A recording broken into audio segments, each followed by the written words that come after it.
अस्सलाम वालेकुम। Hello students, welcome back to Ness academy maths hub Goa board. जी हाँ, एक्सक्लूसिव चैनल पर गोवा बोर्ड स्टूडेंट्स। तो चलिए आज स्टार्ट करते हैं क्लास 10 मैथ्स लेवल 2 के लिए जो उनके 3 मार्क्स के क्वेश्चन है मॉडल क्वेश्चन पेपर के, वो हम स्टार्ट करेंगे आज। फिर हम 4 मार्क्स के देखेंगे and then will start with the preparatory series जहाँ पे हम multiple choice question 2 marks 3 marks 4 marks हर तरह के क्वेश्चन देखेंगे और होपफुली जितना हो सके हम कंप्लीट करने की कोशिश करेंगे। कोई पर्टिकुलर चैप्टर का रिवीजन चाहते हैं तो कमेंट बॉक्स में ज़रूर मुझे मैसेज डालिए, वहाँ पे ज़रूर बताइएगा। मैं कोशिश करूँगी 1 शॉट रिवीजन का एक वीडियो अपलोड करूँ उस चैप्टर के ऊपर, ठीक है। सो चलिए स्टार्ट करते हैं। क्वेश्चन नंबर फर्स्ट ये है, divide the polynomial 2x³ - 7x² + 7x - 9 by the polynomial 2x - 1 and find the quotient and remainder, and hence write the result in the form dividend is equal to divisor into quotient plus remainder 2x³ - 7x² + 7x - 9 हम divide करेंगे 2x - 1 से, ठीक है। सो 2x हम जैसे कि 2x³ divide by, देखिए first है 2x³, ठीक है, उसको डिवाइड करना है आपको। ये 2x की टर्म लीजिए, ठीक है। 2 कैंसिल, ये 3 है, ये एक है ना, तो एक चला जाएगा तो कितने बचे x², राइट। 2 तो कैंसिल हो गया, ये 3 है, ये x है, तो कितना बच गया x² बच गया, राइट। तो फिर ये पे x² आ गया, राइट। तो अभी हम क्या करेंगे, इस 2x को x² से मल्टीप्लाई करेंगे। 2x × x², 2x³, correct. Minus into plus minus, 1 × x², x²। अब क्या होगा, नीचे वाले जो टर्म्स हैं उनकी साइंस चेंज होंगी, यानी कि जो प्लस है वो माइनस और जो माइनस है वो प्लस, सिर्फ नीचे वाले, ठीक है। अब ये प्लस है, ये माइनस, ये प्लस हो जाएगा। तो देखिए प्लस माइनस कैंसिल, -7 + 1 कितना हो गया, -7 + 1 -6 और x² उनका वेरिएबल, राइट, -6 उनका कोएफिशिएंट। और फिर आपको ये क्या करना है, 7x नीचे लेना है, ठीक है। अब कौन सी टर्म आएगी आगे, तो कुछ नहीं, बस इस -6 x² को, हाँ सिर्फ 6 नहीं, -6 x² को उठाइए, डिवाइड बाय 2x, 2 3 ज़ा, ठीक है। एक ये x² है, ये x है, एक x कैंसिल हो जाएगा, so remaining only 1x, right. So यहाँ पे हो जाएगा -3x। ये याद रखिए, मैंने जैसे कहा आपको -6 मैंने साइन के साथ में उसको उठाया, ठीक है, तो वो आपको ध्यान रखना है। अब देखिए 2 3 ज़ा, ये 6 x² हो जाएगा, x × x², minus minus plus 1 × 3 3x, ठीक है। अब ये साइंस चेंज हो जाएंगी, ये इसकी प्लस माइनस, ये प्लस हो जाएगा माइनस, ये तो कैंसिल हो गया है ना, क्योंकि सॉरी ये -6 x² था, सॉरी 2x × 3 -3x ना, -6 x², ठीक है। माइनस माइनस प्लस और ये 1 × 3x 3x, तो ये हो जाएगा प्लस, इसकी साइन हो जाएगी माइनस, ठीक है। -6 + 6 कैंसिल हो गया, ठीक है। +7 - 3 4x, ठीक है, +4x और ये -9 आप नीचे लीजिए। अब वही कीजिए, 4x को 2x से डिवाइड कीजिए, x कैंसिल, 2 2 ज़ा 4, +2 ना, सो +2, 2 2 ज़ा 4x, माइनस प्लस माइनस 1 × 2 2, ये हो जाएगा माइनस, ये हो जाएगा प्लस। फाइनल आंसर -9 + 2 यानी कि -7, ठीक है। अब उन्होंने क्या कहा है कि कोशेंट और आपको रिमाइंडर आपका मिल गया, और उसको कैसे लिखना है, dividend is divisor into quotient plus remainder. तो हम यहाँ पे लिखेंगे कोशेंट, देखिए कोशेंट क्या है, x² - 3x + 2, और आपका रिमाइंडर क्या है, रिमाइंडर है -7। अब डिविडेंड है आपका, डिविडेंड हम लिखेंगे dividend 2x³ - 7x² + 7x - 9, divisor है 2x - 1, कोशेंट है x² - 3x + 2 और रिमाइंडर है -7, ठीक है। तो इस तरह से आपको लिखना है। होप आपको समझ में आ गया, ठीक है। तो इस तरह से 3 मार्क्स के क्वेश्चंस बहुत इजीली, क्योंकि आप लेवल 2 के हैं तो थोड़े मतलब इस टाइप के इजी आएंगे आपको। बट मुझे पता है वो बहुत लोग ये बोलते हैं कि लेवल 1 के स्टूडेंट्स मोस्टली बोलते हैं कि लेवल 2 के लिए बहुत ज़्यादा इजी है। जी हाँ, बिल्कुल ईजी है, बट कंपैरेटिवली सिलेबस वही है, बस कुछ पॉइंट्स मिसिंग, थोड़े उनको कम कर, आप लोग कम हैं। बट इसका मतलब ये नहीं कि बहुत ही ज़्यादा ईजी हैं, का उतना ही आप लोगों के हिसाब से लिए वो उतना ही डिफ़िकल्ट है, क्योंकि आपको शायद थोड़े कुछ क्वेश्चंस आपको नहीं होंगे, पर सिलेबस वही है, ठीक है। सो ये आपको भी प्रैक्टिस की उतनी ज़रूरत है जितनी कि उनको। सो डोंट वरी कि मतलब आपका बहुत ये मत सोचिए कि आपका भी बहुत ज़्यादा डिफ़िकल्ट है, या ये सोचिए कि कि ये लोग बोलते हैं कि हमारा इतने आसानी से सॉल्व हो जाएगा। नहीं, आपको भी उतनी मेहनत करनी है, उनको भी उतनी मेहनत करनी है। ऐसा नहीं कि उनको बहुत ज़्यादा करनी है या आपको थोड़ी कम करनी है, बिल्कुल भी नहीं। आपके लेवल 2 के हिसाब से आपको जितना मतलब जो भी ईजी लग रहा है आपको, जो अपने हिसाब से आप कीजिए। लेवल 1 के लिए भी वही है, उनकी भी डिफ़िकल्टी लेवल, हाँ उनका थोड़ा इसलिए ज़्यादा है क्योंकि उनको हर चीज़ है, ठीक है। उनको हर वो जो भी प्रॉब्लम्स हैं सब कुछ है उन्हें। आपके लिए थोड़ा कम है अब लेवल के हिसाब से, बट कोई नहीं, आप अगर प्रैक्टिस करेंगे तो ये एक्चुअली में बहुत ज़्यादा ईजी हो जाएगा, ठीक है। सो चलिए स्टार्ट करते हैं। बिफोर दैट एन अनाउंसमेंट, देखिए जैसे कि मैंने कहा कि हम प्रिपरेटरी सीरीज़ स्टार्ट करने वाले हैं, ठीक है। तो प्रिपरेटरी सीरीज़ तो जितना मैं हो सके मैं ऑनलाइन, मतलब देखिए क्या होता है कि हम जब वीडियो अपलोड करते हैं तो एडिटिंग के लिए टाइम जाता है, कभी कभी अपलोडिंग के लिए भी टाइम चला जाता है। तो जितना हो सके मैं क्वेश्चंस में सॉल्व करके पुट करने की कोशिश करूँगी, बट वो बहुत ज़्यादा तो जैसे कि आपको पता है कि बहुत ज़्यादा ही हैं वो पेपर्स प्रिपरेटरी में, अगर जितने हम सॉल्व करें उतने कम ही है। कोशिश तो मैं पूरी करूँगी, लेकिन मैंने एक ऑनलाइन जो है वो सेशन जो है मैं स्टार्ट करने वाली हूँ नेक्स्ट वीक से। उसका लिंक जो है व्हाट्सएप ग्रुप का, वो आपको डिस्क्रिप्शन में मिल जाएगा। जिसको भी ज्वाइन करना है उस व्हाट्सएप ग्रुप में ज्वाइन हो जाइए। 2 वीक्स का सेशन है, 2 घंटे का, जहाँ पे मैं आपको मतलब जितना हो सके प्रिपरेटरीज के क्वेश्चंस जो है मैं प्रैक्टिस कराऊंगी। Multiple choice questions, 2 marks 3 marks हर तरह की क्वेश्चंस, ठीक है। सो 2 घंटे का सेशन वो होगा, ठीक है। फ़ीस और जो भी है वो आपको मुझसे कांटेक्ट करने के बाद आपको पता चल जाएगा। आफ्टरनून का टाइम होगा, हफ्ते में 2 बार, बोथ लेवल 1 के लिए भी 2 बार, लेवल 2 के लिए भी 2 बार, ठीक है। सो आप जिनको भी ज्वाइन करना है उस लिंक जो है वो ग्रुप का, उसमें ज्वाइन हो जाइए, ठीक है। और फिर मैं आपको सारी डिटेल्स दे दूँगी। सो चलिए स्टार्ट करते हैं। Question number 30, find the solution of pair of linear equation 7x - 2y = 20 and 4x + 3y = -1 by elimination method, ठीक है। सो सबसे पहले एलिमिनेशन मेथड से हमें ये सॉल्व करना है। सो फर्स्ट वाला मैं लिख लेती हूँ, मतलब फर्स्ट में ये वाला मैं कर रही हूँ, ठीक है। = 20 और 4x + 3y = -1, ठीक है। अब इसको दे देंगे हम इक्वेशन नंबर 2। अब यहाँ पे देखिए एलिमिनेशन का मतलब क्या होता है, एलिमिनेट करना होता है, राइट। या तो आप x को एलिमिनेट कीजिए या तो आप y को एलिमिनेट कीजिए, आपकी मर्ज़ी, आपको जिसको एलिमिनेट करना है उसको आप एलिमिनेट कीजिए। बट करना कैसे है, एलिमिनेट कब होंगे, जब वो दोनों सेम होंगे, राइट। और एक प्लस एक माइनस होगा, है ना। अभी यहाँ पे दोनों मान लीजिए प्लस हो, तो आप बोलेंगे तब कैसे एलिमिनेट करेंगे, तब तो सब्ट्रैक्शन करेंगे ना हम लोग। सब्ट्रैक्शन करेंगे तो एक प्लस एक माइनस हो जाएगा, वो कैंसिल हो जाएगा एंड देन आपको वैल्यू मिल जाएगी, सही बात है। अब यहाँ पे जो है एक फ़ायदा, एक बेनिफिट है कि एक माइनस एक प्लस ऑलरेडी है जो कि y के लिए है, राइट।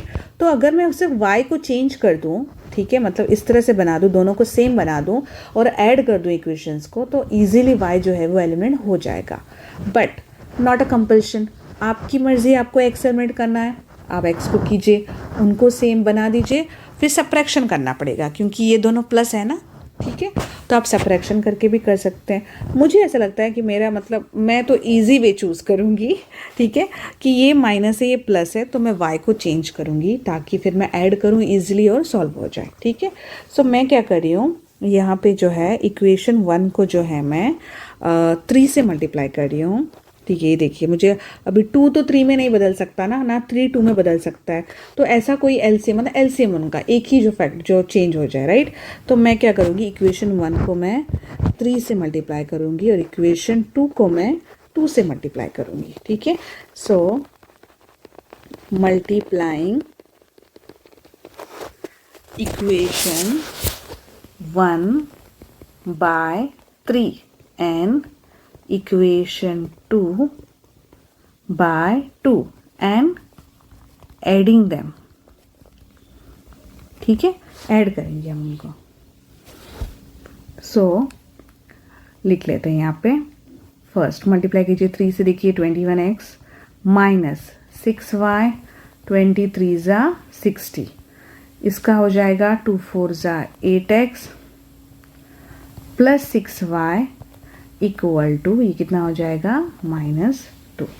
ठीक है, सो अब ये लिख लेते हैं यहाँ पे, इनको ऐड करना है ना हमें, हम एडिंग में हमने कर रहा है, तो ये हो जाएगा 29x, ये तो कैंसिल हो गया, और ये हो जाएगा 60 - 2 58। ठीक है, सो x इक्वल टू 58/29, जो हमें पता है 29 2 ज़ा ही होता है ना, सो 2। सो x की वैल्यू आ गई 2, राइट। अब किसी भी इक्वेशन में सब्स्टिट्यूट कीजिए। ठीक है, पहले वाले तो पहले वाले में से ही।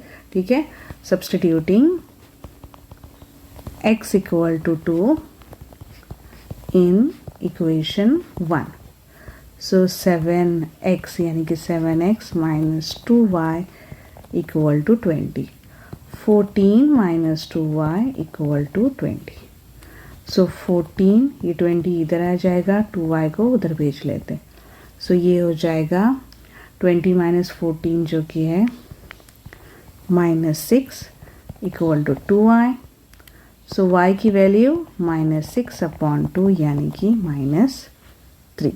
ठीक है, so therefore the solution is x equal to 2 and y equal to -3।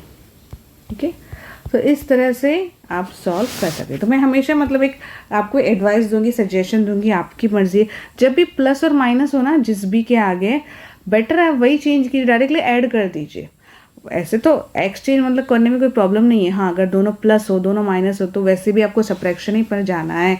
फिर कभी कभी क्या होता है, कुछ कुछ बच्चे सब्ट्रैक्शन में थोड़ा मतलब गड़बड़ा जाते हैं, साइंस चेंज करने होते हैं ना उसमें। सो अगर आपको उसमें थोड़ा प्रॉब्लम हो रहा है और अगर ये बेनिफिट आपको मिल रहा है एग्जाम में माइनस प्लस का, तो डेफिनेटली आप बस जो चेंज कीजिए ना, ऐड कर दीजिए, बहुत ईजी जाएगा। वरना वैसे भी आप मतलब एक्सचेंज करके भी सब्ट्रैक्शन कर सकते हैं, ऐसी कोई बात नहीं। ठीक है, चलिए नेक्स्ट करते हैं हम सेम क्वेश्चन, जो और क्वेश्चन है सब्स्टिट्यूशन मेथड, वो भी कर लेते हैं। ठीक है, तो मैं यहाँ पे लिख लेती हूँ और वाला। तो वो जो इक्वेशन है मैं एक बार देख लूँ, लिख लूँ यहाँ पे 5x + y इक्वल टू 14 और 3x - 7y equal to 16। 5x + y equal to 14 और ये हो गया इक्वेशन 1, और 3x - 7y equal to 16, right. Yes, अब इनमें से देखिए सब्स्टिट्यूशन मेथड में कैसा होता है कि आपको दोनों में से कोई भी एक इक्वेशन चूज करना होता है, राइट। और उसको इस तरह से मतलब x या y में आप एक्सप्रेस कीजिए एंड देन उसी को उठाकर दूसरे इक्वेशन में आपको सब्स्टिट्यूट करना होता है। ठीक है, पहले किसी इक्वेशन को आपको एक्सप्रेस करना होता है, तो आपकी मर्जी होती है आप किसी भी इक्वेशन को चूज करें। बट बेटर में देखिए, अब यहाँ पे आपको ध्यान से देखिए 2 इक्वेशंस दिख रहे हैं। अब बोलेंगे आप कोई भी इक्वेशन चूज कर लो, राइट। बट ये जो इक्वेशन है फर्स्ट वाला, ये कंपैरेटिवली ईजी है कि एक्सप्रेस करने में और उसमें सब्स्टिट्यूट करने में। क्यों? क्योंकि यहाँ पे जो है ना, देखिए अगर मैं बता, मान लीजिए इसको ले लो किसी को भी, जैसे कि मैं x को एक्सप्रेस करना चाहूँ, तो 3x क्या होगा 16 + 7y हो जाएगा, और x फिर क्या हो जाएगा 16 + 7y/3। फ्रैक्शन आ गया है ना, फिर वो बहुत लंबा जाएगा, राइट। बट यहाँ पे है ना, ये इसका कोएफिशिएंट नहीं, एक सिंगल टर्म है, राइट। तो y, तो ये जो अगर मैं एक्सप्रेस करूँगी तो सब्स्टिट्यूशन यहाँ पे बहुत ईजी जाएगा, राइट। तो मैं फर्स्ट इक्वेशन चूज करूँगी। आप चाहे तो ये चूज करके भी इसमें सब्स्टिट्यूट कर सकते हैं, नो प्रॉब्लम। ठीक है, सो मैं चूज करती हूँ ये equation. So from equation 1 y की वैल्यू क्या होगी 14 - 5x। ठीक है, substituting this value of y in equation 2। ठीक है, 3x माइनस 7, y क्या है 14 माइनस इक्वल टू 16। ठीक है, अब देखिए मल्टीप्लाई कीजिए 3x माइनस 14 7 ज़ा 98 minus minus plus 35x equal to 16। अब ये हो जाएगा 3x plus 35x 38x 16 plus 98। ठीक है, इसको थोड़ा नीचे ले लेते हैं। So therefore 38x is equal to ये कितना हो जाएगा 404। So x is equal to 104 upon 38। So ये अगर मैं 38 इंटू 3 करूँ, ठीक है, तो मुझे यही मिल जाएगा।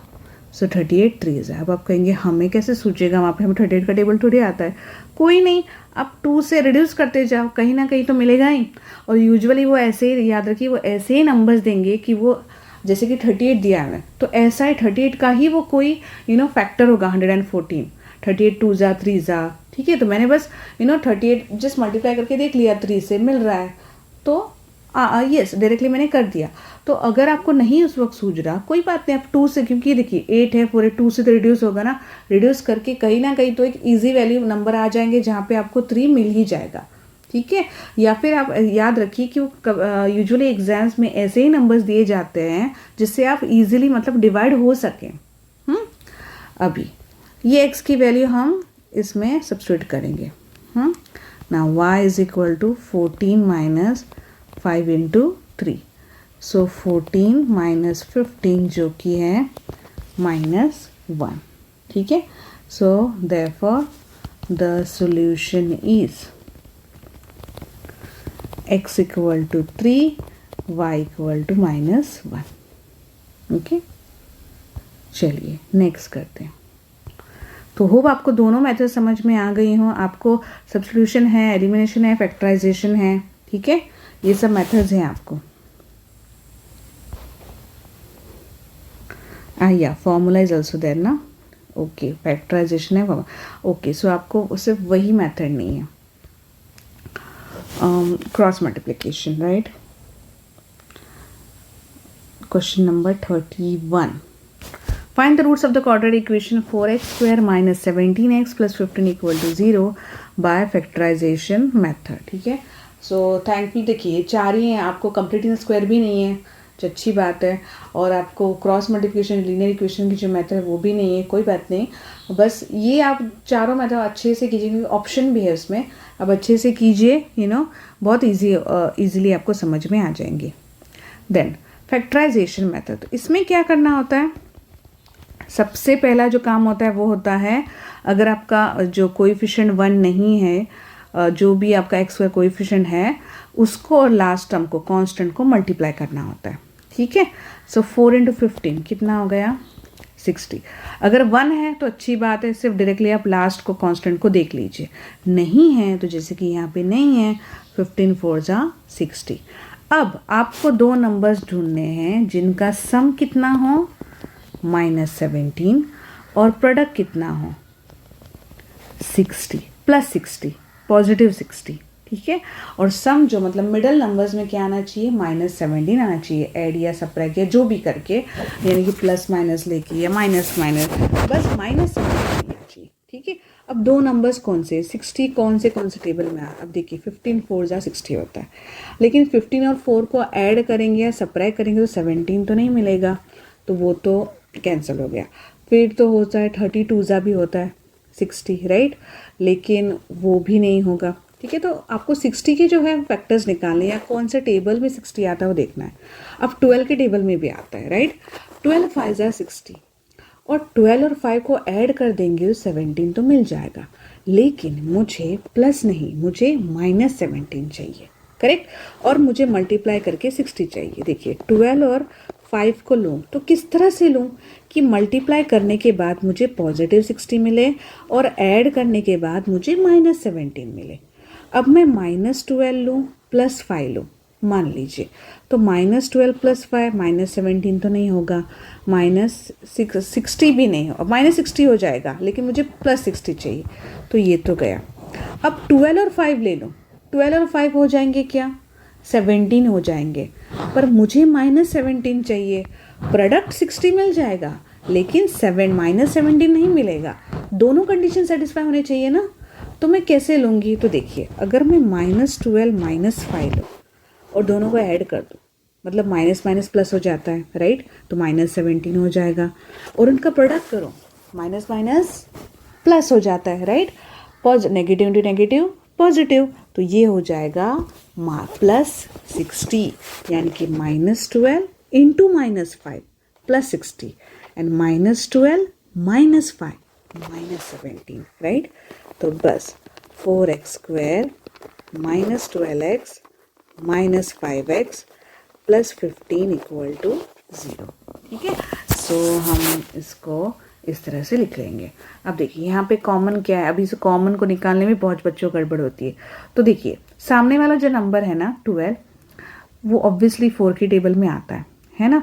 अगर नहीं आता हो अगर सामने वाला नंबर, तो ऐसा कोई नंबर जो दोनों के टेबल में मतलब वो ऐसा नंबर ढूंढिए जिसमें वो दोनों मतलब दोनों का फैक्टर हो। अब यहाँ पे 4 का फैक्टर तो बहुत सारे हैं, 1 है, 2 है, 4 है और 12 का 4 भी है, राइट? सो इनके दोनों फैक्टर्स में से कॉमन कौन है, हाईएस्ट कौन है? 4 ही है ना, राइट? तो मैं 4 को निकाल देती हूँ। और क्या कॉमन दिख रहा है आपको? x है।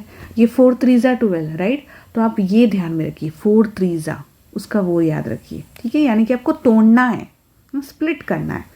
सो फिर यहाँ से x बचा, राइट? माइनस, अब मैंने क्या कहा आपको याद रखिए, आपको 4 3 याद रखना है, ठीक है? 12 याद नहीं रखना, 4 3, ठीक है? सो 4 बाहर आया, क्या बच्चा अंदर? 3। अब मल्टीप्लाई करके देखिए, अगर कन्फ्यूजन है कि पता नहीं हमने सही किया नहीं, मल्टीप्लाई करके दीजिए। 4x into x 4x², 4x -3 12x, ठीक है? अब यहाँ पे ना ढूंढने, वैसे तो आप समझ में आ रहा है आपको कि 5 कॉमन है ना फैक्टर, पर आपको वो भी करने की ज़रूरत नहीं है।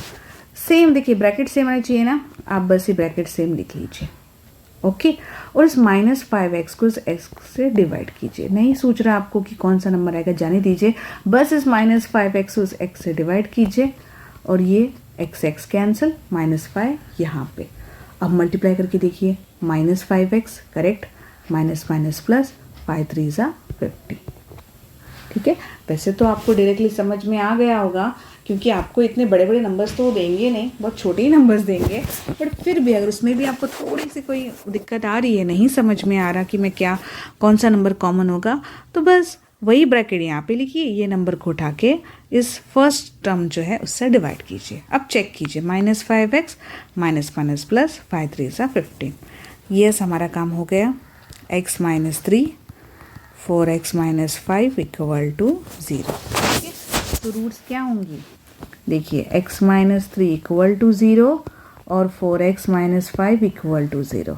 सो x की वैल्यू +3 3 चला जाएगा और ये कैसा? सो 4x पहले देखिए 5 लेके जाइए, फिर ये डिवाइड मल्टीप्लाई में है, डिवाइड में आ जाएगा, right? So therefore the roots are x = 3 and x = 5/4, ठीक है? सो इस तरह से आपको सॉल्व करना है। नेक्स्ट वाला देखते हैं हम, क्वाड्रेटिक फार्मूला, ठीक है? तो होप ये आपको फैक्टराइजेशन मेथड समझ में आ गई होगी, ये बहुत इजी है, ज़रूर कीजिएगा। Next question, find the roots of the quadratic equation 6x² -11x -7 by using the quadratic formula. सबसे पहले हम यहाँ पे d निकालते हैं, डिस्क्रिमिनेंट जो कि है b² - 4ac। आप डायरेक्टली फार्मूले में भी कर सकते हैं, बट मैं ऐसा बेटर समझती हूँ क्योंकि सब्स्टिट्यूट करने बहुत ईजी हो जाता है, ठीक है? सो देखिए, a यहाँ पे 6 है, b क्या है -11, c है -7, करेक्ट? सो b² -4ac, करेक्ट? सो 121 माइनस प्लस 6 4 24, 24 इंटू 7 हो जाएगा 28, 4 28, 7 2 14, 68, यानी कि 289, ठीक है? फॉर्मूला मेथड का क्या है फॉर्मूला? x = -b प्लस और minus √(b² - 4ac upon 2a, ठीक है? सो चलिए सब्स्टिट्यूट करते हैं, -b² ऑफ -11, ये माइनस फॉर्मूले का, ये माइनस आपका जो b है, square root of root 289, 2 into a जो है वो 6 है, ठीक है। सो -11 11 हो जाएगा, प्लस और माइनस 289 का रूट स्क्वायर रूट जो होता है वो 17/12, correct. So x is equal to ये हो जाएगा 11 + 17/2 और x is equal to 11 - 17/2। So क्या हो जाएगा, x is equal to 28 sorry 12 2 6 12, ठीक है, 28/12 और x इज इक्वल टू ये हो जाएगा -6/12। रिड्यूस कीजिए, देखिए 4 7 ज़ा 4 3 ज़ा और x is equal to half, 6 1 ज़ा 6 2 ज़ा। Therefore the roots are x equal to 7/3 and x equal to -1/2।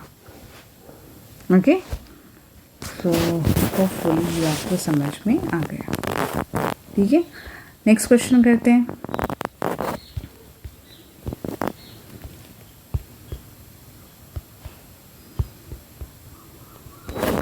Question number 33.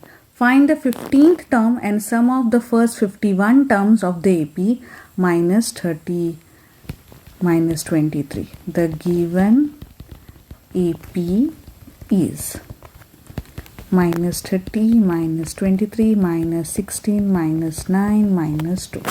AP है, ठीक है। तो फर्स्ट टर्म आपकी -30, D कैसे निकाल दें। Next term -23 minus first term यानी कि -30, सो -23 + 30 7 पॉजिटिव 7, ठीक है। निकालना कौन सी है, A15। सो हम फॉर्मूला आपको जैसे कि आपको पता है A15 यानी कि A + 14D, राइट। या तो आप ऐसे फॉर्मूला लिख लें पहले, AN = A + n - 1D, so A15 = A + 14D, ठीक है। सो A है -30 + 14 × 7, सो -30 + 14 7 = 98, सो ये हो जाएगा पॉजिटिव 68। सो A15 की वैल्यू आ गई 68। और आपको क्या निकालना है, सम ऑफ फर्स्ट 51 टर्म्स, ठीक है। सो SN का formula n/2 2a + n - 1 × D। सो n कितना है, 51 टर्म्स का निकालना है ना। a जो है आपका -30 है, n - 1 यानी कि 51 - 1 × D है आपका 7। इसको ऐसे ही रखना है, ठीक है। ये हो जाएगा -60, ये 50 × 7 हो जाएगा 7 5 = 35 यानी कि 350। सो 51/2 × -60 + 50 कितना हो जाएगा 290, ठीक है। 2 1 ज़ा 2 4 ज़ा 8, ठीक है, 2 5 ज़ा 10। इसको मल्टीप्लाई करने के बाद हमें आंसर मिलता है 7395, ठीक है। सो S51 यानी कि सम ऑफ द फर्स्ट 51 टर्म्स जो होगी वो है 7395 और 15th टर्म है आपकी 60 है, ठीक है। होप ये सारी चीज़ें समझ में आ गई।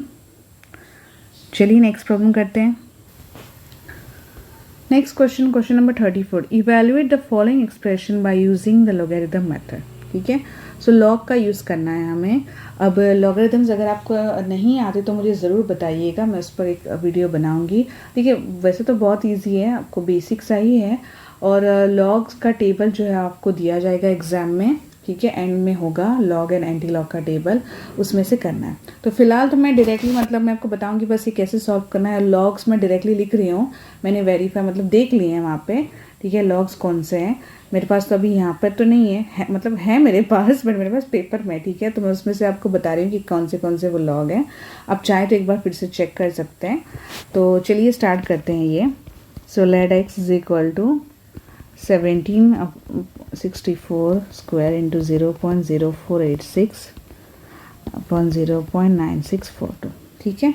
सो log x इक्वल टू, एक एक देखिए, आपको एकदम से नहीं जम रहा, कोई बात नहीं, पहला डिवीजन अप्लाई कीजिए। log a अपॉन बी क्या होता है, log a minus log b, correct. So ये ऊपर वाला जो चीज़ है ना वो a है आपका, ठीक है। 64 इंटू 0.0486 जो है माइनस log क्या होगा आपका 0.9642, ठीक है।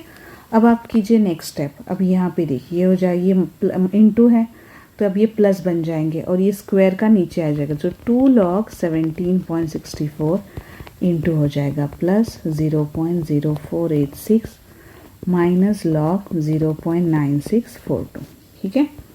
अब इसका कैरेक्टरिस्टिक्स जो है 2 हैं, सो इसका क्या है कैरेक्टरिस्टिक्स, यस 1, और इसका लॉगरिदम जो है वो है 2465, ठीक है। ये इसका कैरेक्टरिस्टिक क्या होगा, एक जी है ना, डेसिमल के बाद में एक है, उसको और ऐड हो जाएगा, ये बार 2 हो जाएगा, राइट। इसका है 6866 माइनस ये हो जाएगा, एक ही है, सो बार 1.9842, ठीक है। आप चाहे तो चेक कीजिए। सो ये आ जाएगा 2.4930 प्लस बार 2.6866 माइनस बार 1.9842। अच्छा, एडिशन में कभी कभी सब्ट्रैक्शन में भी आपको मतलब इशू, अभी देखिए इसको मैं बताती हूँ आपको ऐड करके। ये देखिए सबसे पहले आपको ऐड करना है, ठीक है। अब बार 2 मतलब कौन, -2, ये ध्यान में रखिए। 6866, अब देखिए 0 + 6 6 + 3 9, ये 17, ये 10 11, अब देखिए ये 3 हो गया, ठीक है। अब ये 3 + 2 नहीं, मैंने क्या कहा, बार यानी कि माइनस, सो 3 -2 हो जाएगा, ठीक है। ऐसे हो जाएगा ये 3 प्लस ये देखिए -2, सो 3 - 2 कितना, 1 ना, सो ये 1, ओके। फिर आपको क्या सब्ट्रैक्ट करना है, इनमें से क्या सब्ट्रैक्ट करना है, 1 बार सब्ट्रैक्ट करना है, 9842, ठीक है, सब्ट्रैक्शन करना है। 6 - 2 4, 9 - 4 5, ये तो नहीं होगा, तो ये हो जाएगा 0, ये हो जाएगा 17, ये हो जाएगा 9, ये यहाँ पे 0, ये 10 10 - 9 1, करेक्ट। अब 0 देखिए, 0 ये कैसा है, माइनस ऑफ -1, करेक्ट, सॉरी क्योंकि ये बार 1 है ना, सो माइनस माइनस प्लस, तो ये हो जाएगा 1, सो इसका आंसर आ जाएगा क्या, 1.1954, ठीक है। तो इस तरह से आएगा।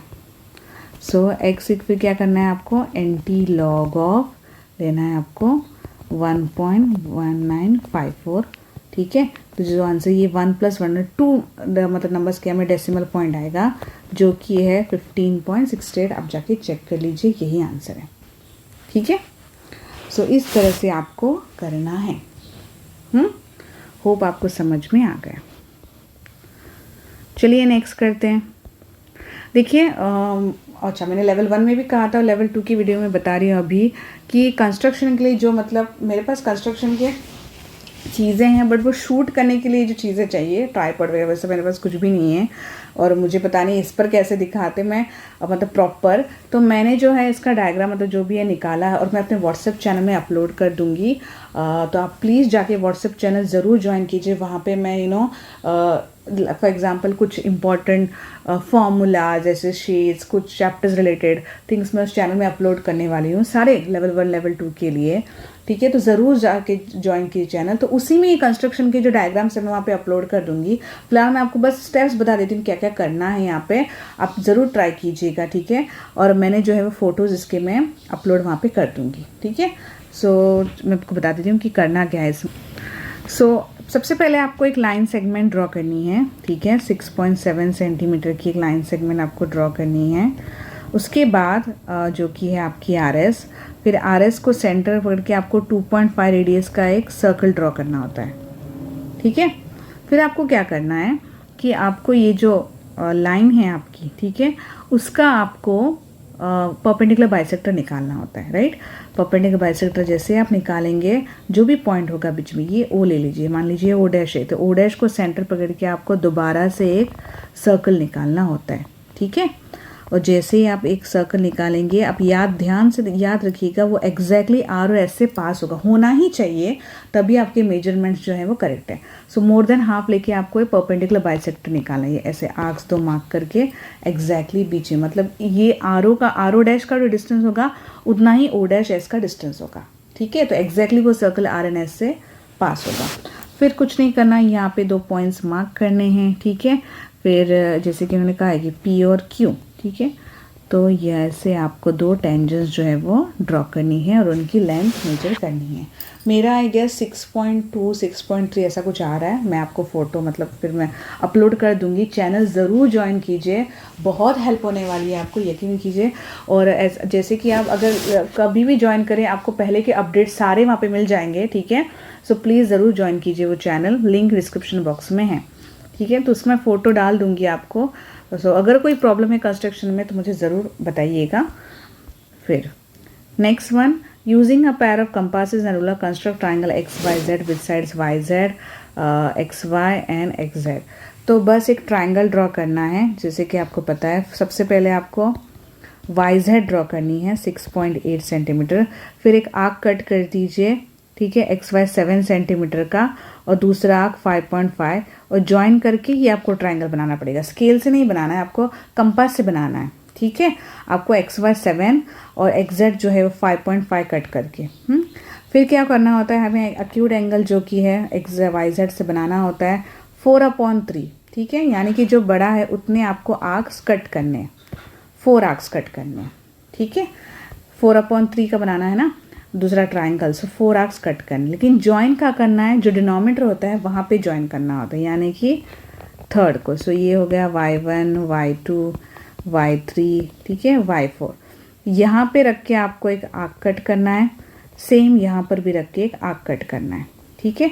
और ये जो डिस्टेंस इतना जो होगा, ये जितना होगा, ये आपने जितना कट किया उतना ही यहाँ पे लेकर आपको कट करना है। इसको एक्सटेंड कीजिए, फिर ये ज्वाइन कीजिए। जो चीज़ आपने यहाँ पे की वो सेम यहाँ पे करनी। यहाँ पे रख के आपको एक ऐसा आर्क कट करना है, फिर यहाँ पे रख के आपको आर्क कट करना है। फिर ये जितना जो एंगल डिस्टेंस होगा उतना ही आपको यहाँ पे रख के कट करना है। बस इसको एक्सटेंड कीजिए और ये इस तरह से यहाँ पे ट्राइंगल बन जाएगा, ठीक है। अब मेरा तो सही नहीं, ऑब्वियसली मैं ऐसे ही बता रही हूँ, ठीक है, लेकिन आप लोगों का बहुत अच्छा बन जाएगा। ये एक्स डैश होगा और ये जेड डैश होगा। इसका भी फ़ोटो मैं चैनल में अपलोड कर दूँगी, प्लीज़ ज्वाइन कीजिए, ठीक है। चलिए, होप मतलब आपको कुछ समझ में आ गया होगा। ये कंस्ट्रक्शन तो वैसे ही बहुत इजी है, इसमें कुछ डिफ़िकल्ट तो नहीं है, बट फिर भी कुछ प्रॉब्लम हो तो मुझे ज़रूर बताइएगा। फ़ोटोज़ मैं अपलोड कर दूँगी चैनल में, ठीक है। चलिए नेक्स्ट वन करते हैं, इसको ऊपर लेके जाते हैं।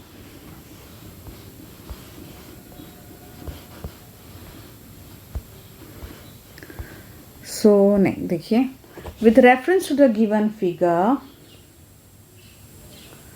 and the given conditions, write only the proof with reasons of the following theorem। तो आपको देखिए क्या क्या दिया है यहाँ पे। एक ट्राइंगल दिख रहा है आपको PQR, ठीक है। D पैरेलल है QR को, points D and E lie on PQ and PR, and DF जो है वो परपेंडिकुलर है PR को, ठीक है। और आपको करना क्या है, PD प्रूफ क्या करना है, PD upon DQ PE upon ER। तो कुछ याद आ रहा है? जी हाँ, ये है आपका PPT थ्योरम। बस आप यहाँ पे नाम चेंज कर दिया उन्होंने, और बस हाफ जो पार्ट है वो आपको प्रूफ मतलब करने को दिया है। तो अगर आप BPT थ्योरम का प्रूफ चाहते हैं तो मेरे चैनल पर ज़रूर एक वीडियो अपलोड है, एक पूरा BPT थ्योरम का कॉन्वर्स भी अपलोड है, ज़रूर जाके चेक कीजिए अगर आपको BPT थ्योरम नहीं समझ में आ रहा तो। वैसे तो बहुत इजी थ्योरम है, ठीक है। अगर मैं जैसे, और मैंने उसमें कहा भी है कि अगर आपको वो समझ में आ जाए तो फिर देखिए यहाँ पे नाम चेंज कर दिया है ना उन्होंने, थ्योरम तो वही है, बस नाम चेंज कर दिया है, तो ये भी आपको बहुत ईजीली, तो ये कोई अलग सा कुछ है नहीं, BPT ही थ्योरम है, ठीक है। बस यहाँ पे नाम चेंज कर दिया उन्होंने और कुछ पॉइंट्स आपको दिए गए हैं, ठीक है। सो देखिए कैसे करना है आपको। तो गिवन है हमारे पास, हमें बस फिगर के हिसाब से जो जो चीज़ें चाहिए वो लिख लेनी है। तो अभी हमें क्या चाहिए, देखिए PD upon DQ PE upon ER कौन से ट्राइंगल्स में है वो। सबसे पहले ये जो PD ट्राइंगल आपको दिख रहा है ऊपर वाला PDE ट्रायंगल में, ठीक है। हमें क्या करना होता है, वहाँ पे एरिया उसके निकालनी है, BPT याद है ना। तो देखिए एरिया ऑफ ट्रायंगल PDE जो है वो क्या होगी, base half into base into height. देखिए बेस कौन सी है, P है उसकी, राइट। हाइट कौन है, परपेंडिकुलर जो हाइट होती है DF। So half into PE into DF, correct. और फिर दूसरी रिक्वायरमेंट देखिए क्या है, P इंटू DF है ना। तो अभी हमें क्या करना है, देखिए हमें क्या चाहिए यहाँ पे P अपॉन ER। P तो मिला, अब ER को कैसे ढूंढें। तो जैसे कि हम ये वाला ट्रायंगल तो हमारा हो गया, अब दूसरे ट्रायंगल में ER कौन से ट्रायंगल में, देखिए ये वाले ट्रायंगल में क्या नाम है इस ट्रायंगल का, एरिया ऑफ ट्रायंगल हम लेंगे RDE, ठीक है RDE। सो हाफ इंटू, अब उसकी बेस कौन सी है, ठीक है, और हाइट कौन सी है, राइट। तो बेस तो उसकी वो होगी, ये देखिए ये बेस तो ER है उसकी, है ना, ये पूरा ये ER है, DER की बेस है ER। अब हाइट कौन सी, राइट। अब हाइट तो ये तो नहीं होगी, हाइट हमेशा क्या होती है, परपेंडिकुलर होती है, राइट। अब ER की लाइन कौन सी है, यही तो है। और एक याद रखिए, एक ट्रायंगल की देखिए ये वाला जो ट्रायंगल है ये राइट एंगल ट्रायंगल, ये उसकी परपेंडिकुलर हाइट होती है, राइट। अगर अक्यूट एंगल हो, अक्यूट एंगल ट्रायंगल है तो हम अंदर से ऐसे निकाले थी हाइट होती है। लेकिन जब ऑब्ट्यूज ट्रायंगल होता है तो ज़रूरी नहीं कि उसकी अंदर से ही हाइट हो हम निकालें, उसकी हाइट जो है वो इस तरह से परपेंडिकुलर हम निकालते हैं बाहर से। तो एक ट्रायंगल की हाइट ज़रूरी नहीं कि हमेशा अंदर ही हो, ठीक है। एक ट्रायंगल की हाइट बाहर भी इस तरह से बाहर से होती है, परपेंडिकुलर अल्टीट्यूड जो हम निकालते हैं, ऑब्ट्यूज एंगल के केस में वैसा हो सकता है हम निकालते हैं, ठीक है। तो ये जो ट्रायंगल है इसकी हाइट वो ये देखिए यहाँ पे ये वाली हाइट है उसकी, ठीक है। इस तरह से ट्रायंगल है वो, ये देखिए ये वो ट्रायंगल है, ठीक है। और यहाँ पे उसकी जो है वो हाइट है DF, ठीक है, परपेंडिकुलर। तो वो उसकी हाइट है, ठीक है, क्योंकि हाइट तो हमेशा परपेंडिकुलर होगी, वो बेस के ऊपर ही होगी, तो उसकी हाइट भी कौन है, DF है। अब इसका रेशियो ले लेते हैं हम, area of triangle PDE upon area of triangle RDE, ठीक है। So half into PE into DF upon half into ER into DF, ठीक है। सो ये कैंसिल, क्या मिला आपको, PE अपॉन ER, ठीक है। अब देखिए उन्होंने क्या कहा है, जो आपको दिया गया उसमें से ही आपको करना है, राइट।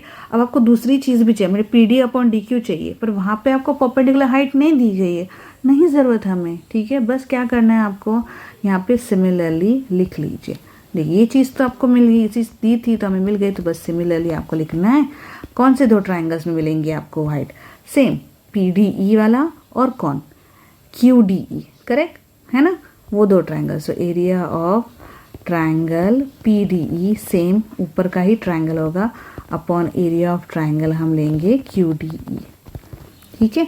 क्योंकि वो दोनों हाइट्स जो मिलेंगी वो देखिए वो इस ट्राइंगल में मिलेंगी जो कि इस तरह से होगी, याद है ना BPT थ्योरम, यहाँ पे भी एक हाइट होती थी, है ना, दूसरे हम निकाल देते और ये ट्राइंगल लेते थे, राइट।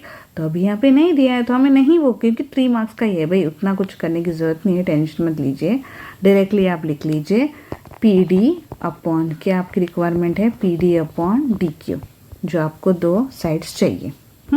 अब हमें पता है, जैसे कि हमने BPT में भी सीखा है कि जिन ट्राइंगल 9th में आपने सीखा था कि जिन दो ट्राइंगल्स अगर वो सेम बेस हो, ठीक है, सेम बेस हो, यानी कि DE उनका सेम बेस है और ये दोनों पैरेलल है, हमें गिवन है ना DE parallel to QR, right, between the same parallels हो तो वो ट्राइंगल्स की एरिया सेम होती है, correct. So area of triangle, now हम लिखेंगे triangles having same base and lying between the same parallels have equal area, ठीक है। therefore area of triangle RDE equal to area of triangle QDE, same base DE and between the same parallels DE and QR, ठीक है, ये इनका reason है। तो ये दोनों इक्वल हो गई, ठीक है। अब हम ये देखिए लिख सकते हैं, ये है, इसको दे देंगे क्वेश्चन नंबर 1, ये 2 और ये 3। सो फ्रॉम 1 and 2 आप क्या लिख सकते हैं, देयरफॉर फ्रॉम 1, 2 and 3, ठीक है। क्या मिलेगा आपको, दोनों जो फ्रैक्शंस हैं वो आपको सेम मिले, क्योंकि एरिया तो इक्वल आ गए, right.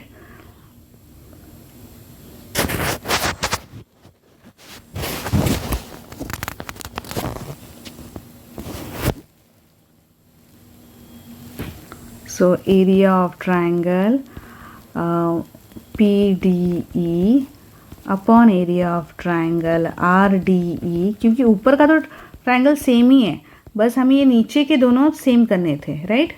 Upon area of triangle QDE, ये देखिए दोनों फ्रैक्शन सेम हो गए, तो इसका मतलब लेफ्ट हैंड साइड सेम है तो राइट हैंड साइड भी सेम होंगे। Therefore PD upon PE upon ER equal to PD by DQ, और बस यही आपको प्रूव करना था। तो ये कुछ नहीं था, ये बस आपका बेसिक प्रोपोर्शनल थ्योरम था। तो अगर आप वो अच्छे से करेंगे तो देखिए नाम कोई भी आ जाए, आप आराम से कोई भी इक्वेशन सॉल्व, मतलब कोई भी जो है अगर आपको नाम दे देंगे आप कर सकते हैं, ठीक है। नेक्स्ट करते हैं, चलिए नेक्स्ट क्वेश्चन करते हैं। With reference to the given figure and the given conditions, write only the proof with reasons of the following theorem. तो अब क्या दिख रहा है, एक ट्राइंगल है DEF और XYZ है, ठीक है। DEF में जो है DE square plus EF square equal to DF square हमें दिया गया है, ठीक है। और XYZ constraint such that DE equal to XY, EF equal to YZ, angle Y equal to 90 degree, ठीक है। सो ट्राइंगल हमें प्रूव करना है DEF राइट एंगल ट्राइंगल, ठीक है। तो अब आप देखिए XYZ जो है वो 90 डिग्री है, राइट। तो अगर मैं ये प्रूव कर दूं, तो जैसे कि आपको दिख रहा है यहाँ पे, अगर DE जो है वो XY को इक्वल है, EF है YZ को, तो अगर मैं बस इतना प्रूव कर दूं कि ये दोनों ट्राइंगल्स कॉन्ग्रुएंट हैं, क्योंकि अगर ट्राइंगल्स कॉन्ग्रुएंट हो तो एंगल्स इक्वल होते हैं, राइट। एंगल्स इक्वल होते हैं और साइड्स उनके भी इक्वल हो जाते हैं। तो यहाँ पे अगर मैं प्रूव कर दूँ दोनों ट्राइंगल्स कॉन्ग्रुएंट हैं तो एंगल E जो है वो एंगल Y को इक्वल हो जाएगा, राइट। यानी कि एंगल Y 90 है तो मेरा E भी 90 हो जाएगा और DEF जो है वो राइट एंगल ट्राइंगल बन जाएगा, ठीक है। तो सबसे पहले देखिए मुझे क्या दिया गया है। सो इन ट्राइंगल DEF, ठीक है, यहाँ पे मुझे क्या दिया है कि DE square plus EF square equal to DF square, right. अब DE जो है वो XY को इक्वल है, EF जो है वो YZ को इक्वल है, तो D की जगह मैं XY लिख लूँ और EF की जगह YZ लिख लूँ तो गलत है, बिल्कुल भी गलत नहीं है। रीज़न लिख लो आप, DE इक्वल टू XY और EF इक्वल टू YZ, ये हमें गिवन है इसलिए हमने लिख लिया, ठीक है। तो इसको हम दे देंगे इक्वेशन नंबर 1। अब क्योंकि XYZ एक राइट एंगल ट्राइंगल है तो पाइथागोरस थ्योरम तो अप्लाई होगा वहाँ पे, ठीक है। By Pythagoras theorem, Pythagoras theorem XZ का जो ये XY square plus YZ square equal to कितना आ जाएगा, yes XZ square, Pythagoras theorem कहता है हमें, राइट। अब दोनों इक्वेशन को ध्यान से देखिए, इनका लेफ्ट हैंड साइड सेम है, राइट। तो इसका मतलब राइट हैंड साइड भी इक्वल ही होगा, है ना। XYZ YZ DF को और XY square plus YZ square किसे, XZ स्क्वायर को पाइथागोरस थ्योरम से। तो क्या मैं कह सकती हूँ DF square is equal to XZ square, right. और क्या मैं ये कह सकती हूँ कि अगर स्क्वायर का स्क्वायर रूट ले लूँ तो DF equal to XZ, right. तो ये 3 हो गया। अब देखिए इन ट्राइंगल जो है क्या है, DEF एंड ट्राइंगल XYZ, क्या क्या है मेरे पास, सब साइड्स DE इक्वल टू मुझे XY दी गई है, EF इक्वल टू मुझे YZ दी गई है, गिवन है, ठीक है। और अभी अभी मैंने प्रूफ किया DF equal to XZ, from 3। इसका मतलब triangle D E F congruent to triangle x Y Z. कैसे? तीनों की तीनों साइड्स एक ट्राइंगल के दूसरे ट्राइंगल के तीनों की तीनों साइड से इक्वल हैं। So by S S congruence rule. ठीक है, सो बस यही आपको प्रूव करना था। तो अभी ये कॉन्ग्रेंट है, इसका मतलब उनके एंगल्स भी equal, so angle E equal to angle 9 CPCT rule से, right. Therefore angle E equal to 90 degree since angle Y equal to 90। So बस वही हमें प्रूव करना था। ठीक है, इसको थोड़ा नीचे ले लेते हैं, तो नीचे लेते हैं, इसको थोड़ा नीचे ले, ठीक है। Therefore D E F triangle D E F is a right triangle. Okay, बस हो गया प्रूफ। ठीक है, इजी। चलिए नेक्स्ट क्वेश्चन करते हैं। नेक्स्ट क्वेश्चन देखिए, the angle of elevation of the top X of a building X Y from a point Z at a distance of 50 metre from its foot on a horizontal plane is 30 degree. Find the height of the building. ठीक है, तो building angle of the elevation of top X, ये top X of a building X Y, तो ये जो है हमें x Y जो है वो निकालना है, हाइट यानी कि एक्स वाई निकालना है। ठीक है, और फ्रॉम इट्स फुट, ये कि हॉरिजॉन्टल प्लेन का फुट जो है 30 डिग्री दिया है एंगल ऑफ एलिवेशन, हमें हाइट निकालना है यानी कि हमें एक्स वाई निकालना है। तो देखिए मुझे एक्स वाई निकालना है, तो मैं कौन सा एंगल यूज़ करूँ कि जहाँ से देखिए मुझे जेड वाई और एक्स वाई का यूज़ हो। अब साइन का यूज़ करके कोई मतलब नहीं है, क्योंकि एक्स जेड का कोई हाइपोटेन्यूस का कोई काम नहीं है यहाँ पे। ठीक है, तो मैं कौन सा यूज़ करूँगी, 10 यूज़ करूँगी। आप बोलेंगे कॉट भी तो होता है, कोई बात नहीं, आप कॉट यूज़ कीजिए, मिलना तो हमें बस वही आंसर है ना। ठीक है, आप कॉट भी यूज़ कर सकते हैं, क्योंकि आपको चाहिए एक्स वाई, जो रिक्वायरमेंट है उस पर ध्यान दीजिए। ठीक है, सो मैं 10 30 यूज़ कर रही हूँ क्योंकि मुझे उसमें एक्स वाई मिल रहा है और जेड वाई भी मिल रहा है क्योंकि जेड वाई का काम है। ठीक है, सो 10 30 होता है 1/√3। एक्स वाई मुझे नहीं पता, चाहिए मुझे, ये मुझे पता है। ठीक है, सो ये एक्स वाई की वैल्यू क्रॉस मल्टीप्लाई कीजिए, √3 XY is equal to 50। So X Y की वैल्यू क्या होगी, 50/√3। ठीक है, सो इसको देखिए डिवाइड करने की जगह सबसे पहले इसको रैशनलाइज कीजिए। कैसे करते हैं, सेम नंबर से हमें उसी नंबर को मल्टीप्लाई करना होगा ताकि √3 का जो है रैशनल नंबर बन जाए। ये 3 हो जाएगा, ये 50√3। ठीक है, सो ये हम करेंगे इसको मल्टीप्लाई, 50 × 1 पॉइंट दिया है ना उन्होंने, तो यूज़ को तो करना पड़ेगा। 50 × 1.73/3। इसको सॉल्व करने के बाद आपको मिलेगा X Y is equal to 28.83। ठीक है,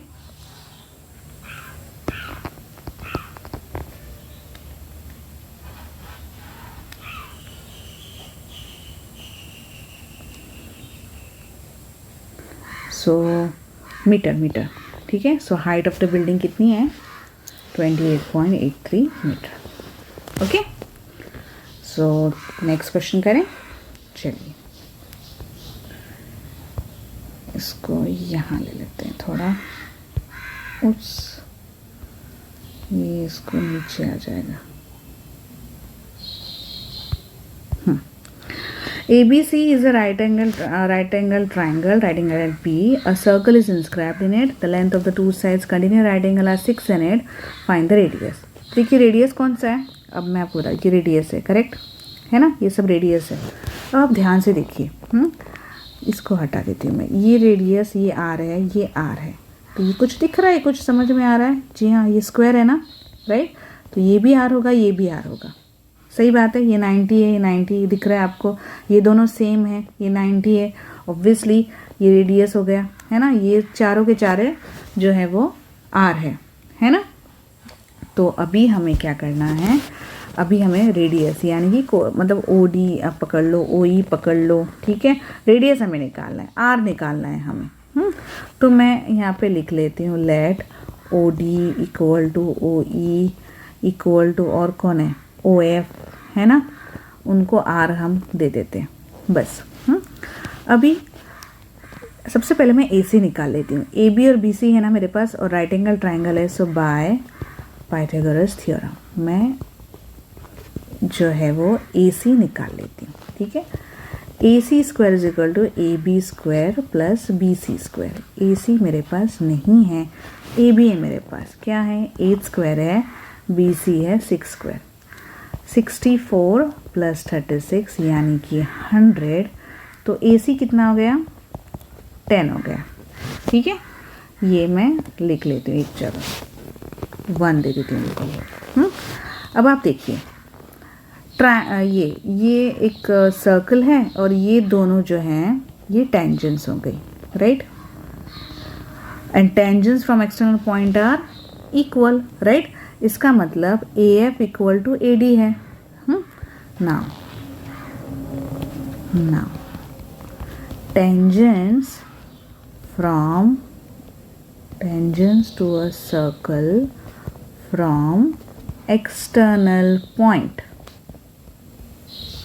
are equal। ठीक है, सो इसका मतलब AF equal to AD and क्या, एंड यहाँ पे उसी तरह ये जो है आप देख सकते हैं, ये देखिए CE इक्वल टू CF होंगी। पर्टिकुलरली मैं ये क्यों ले रही हूँ, क्योंकि यहाँ मुझे AC का कुछ मिल रहा है। ठीक है, मुझे AF और मुझे CF चाहिए, इसलिए मैं ले रही हूँ। तो देखिए C equal to CF, again ये दोनों क्या हैं, टेंजेंट्स फ्रॉम एक्सटर्नल पॉइंट है, राइट। ये देखिए ये दोनों है ना, तो मैं बस वो भी लिख रही हूँ, and CE equal to CF।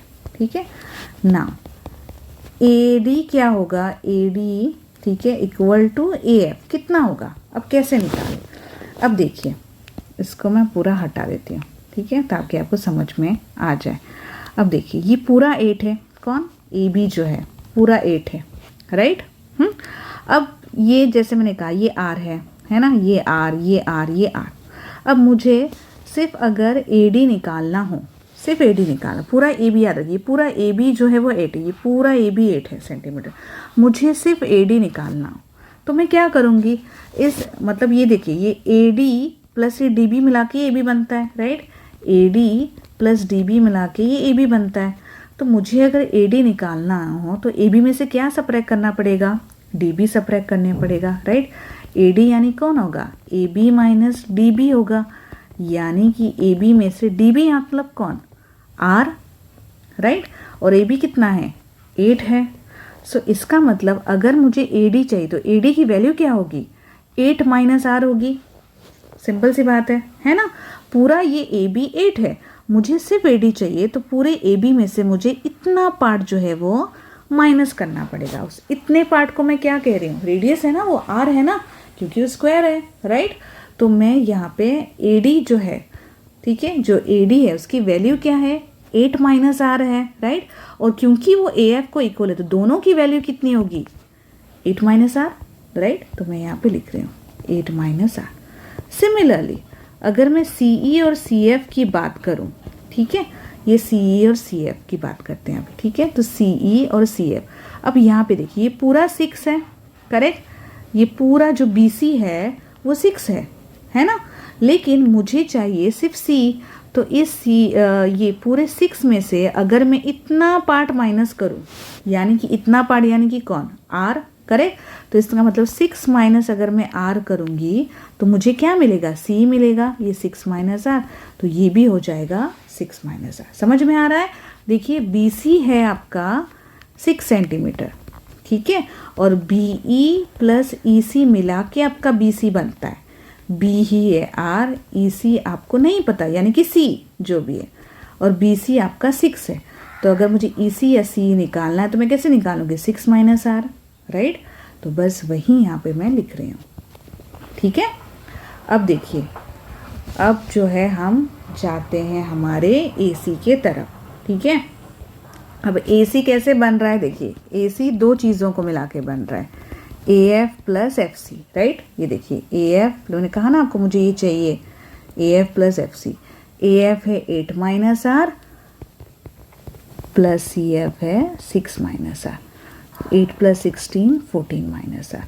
अब AC हमने 10 निकाला था, यहाँ पे AC हमें क्या मिल रहा है, 14 माइनस R।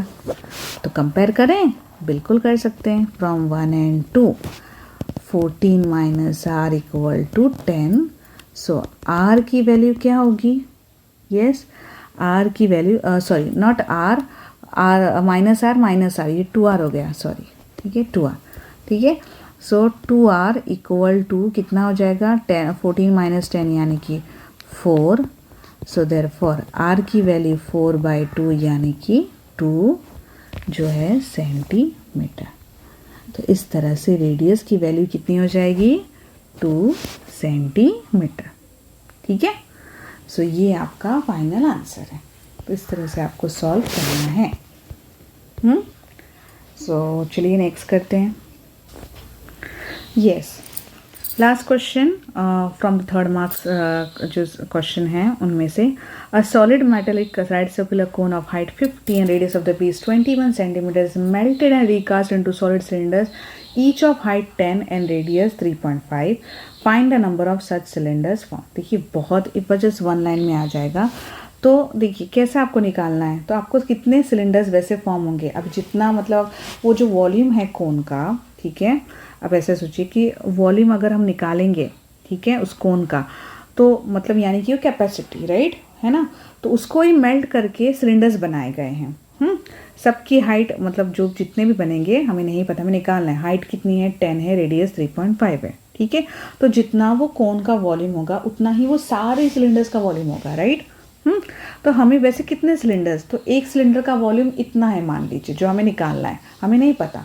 तो मान लीजिए एक सिलेंडर का वॉल्यूम इतना हो, तो कितने सिलेंडर्स का वॉल्यूम जो टोटल जो कि कोन का वॉल्यूम होगा वो, ठीक है, वो होगा, है ना। तो जैसे कि एक सिलेंडर का वॉल्यूम अगर कुछ हो मिले आपको, वो हमें निकालना है। तो कितने सिलेंडर का वॉल्यूम, वो जो टोटल सिलेंडर्स का, वो कौन से जितना उस सारे कोन्स का जो ये सॉरी सिलेंडर्स का जो वॉल्यूम होगा उतना ही उस पूरे कोन का total volume, right, total volume होगा ना कोन का, सेम होगा जितने उन सिलेंडर्स का होगा, जो कि हम लेंगे एन, हमें नहीं पता, राइट। तो वो भी हमें निकालना है, जो कि टोटल वॉल्यूम हमें कोन का निकालना है। तो देखिए क्रॉस मल्टीप्लाई, इसका मतलब टोटल नंबर ऑफ सिलेंडर्स कितने होंगे, जो वॉल्यूम होगा कोन का divided by volume of that one cylinder. तो आप ऐसे इमेजिन कर सकते हैं एक बहुत बड़ा क्ले है, यानी कि टोटल वॉल्यूम, ठीक है, बहुत बड़ा क्ले है, उनमें से आप छोटे छोटे छोटे क्ले के पीसेस निकाल के बना रहे हैं, ठीक है। तो अगर एक क्ले का पीस का आपको मतलब वॉल्यूम निकालेंगे आप, ठीक है, तो बाकी सबका तो सेम ही होगा ना। और अगर आपको नंबर वैसे कितने क्ले पीसेस बन रहे हैं, तो आपको टोटल जो है उसकी उस क्ले में उस क्ले का वॉल्यूम अपॉन आप क्या डिवाइड किससे करेंगे, रेशियो किसका निकालेंगे आप, डिवीजन किससे करेंगे, उस एक क्ले के पीस से, राइट। तो एक सिलेंडर का वॉल्यूम इतना है, तो कितने सारे सिलेंडर्स का मतलब जो वॉल्यूम है वो कौन का टोटल वॉल्यूम होगा, राइट। तो वैसे कितने सिलेंडर्स बन सकते हैं ये हमें निकालना है, ठीक है। सो सबसे पहले तो अलग अलग निकालें, आप डायरेक्टली कर सकते हैं। देखिए, so let the number of cylinders be N. So N की वैल्यू क्या होगी टोटल, यानी कि आप ऐसे लिख सकते हैं वॉल्यूम ऑफ द कोन की जो वॉल्यूम, जैसे मैंने अभी आपको दिखाया volume of the cone upon volume of one cylinder, एक सिलेंडर का आप वॉल्यूम निकाल लीजिए, right, volume of one cylinder, ठीक है। So volume of the cone का फॉर्मूला क्या होता है, यस आपको फॉर्मूले बहुत अच्छे से करने हैं, ठीक है। सो 1/3 पाई, आर हम अलग लेंगे क्योंकि रेडियस और सब हमें हाइट अलग दी गई है दोनों की, ठीक है। 1 और सिलेंडर की वॉल्यूम क्या होती है फॉर्मूला πr²h, ठीक है। सो 1/3 हम पाई ऐसे कि वैसे तो कैंसिल हो गया वो पाई, उसको हटा दीजिए। रेडियस देखिए कितना है कोन का, जो रेडियस है वो है 21, हाइट 50 है। सो मैं लिखती हूँ 21 × 21 × 50, ठीक है।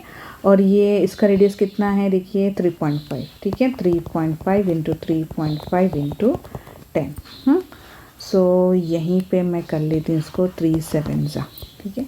तो ये देखिए 7 ये 10 5 7 × 21 × 5 अपॉन ये 3.5 × 3.5। अगर आपको यहाँ प्रॉब्लम हो रही है तो आप देखिए, ऐसे तो आप डायरेक्टली कर सकते हैं, ठीक है। नहीं जम रहा आपको तो देखिए इस तरह से कीजिए 35 × 35 अपॉन ये देखिए 3.5, ये अपॉन 10, ये भी अपॉन 10, ठीक है, तो ये हो जाएगा 7 इंटू 21 इंटू 5 अपॉन ये हो जाएगा 10 इंटू 10, इसका रेसिप्रोकल बन जाएगा 35 इंटू 35। या फिर आप डायरेक्टली भी कर सकते हैं, 7 5 ज़ा 5 7 ज़ा 7 3 ज़ा।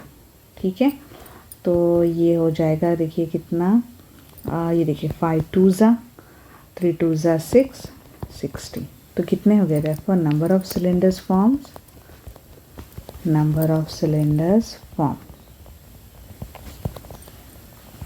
Equal to 60। ठीक है, ये आपको मैं इसमें इसलिए दिखाने क्योंकि फ्रैक्शन डेसिमल्स बच्चों को नहीं जमता है। कोई बात नहीं, आप डेसिमल्स को हटा के फ्रैक्शन बना दीजिए। तो 35/10 35/10 बन गया, राइट।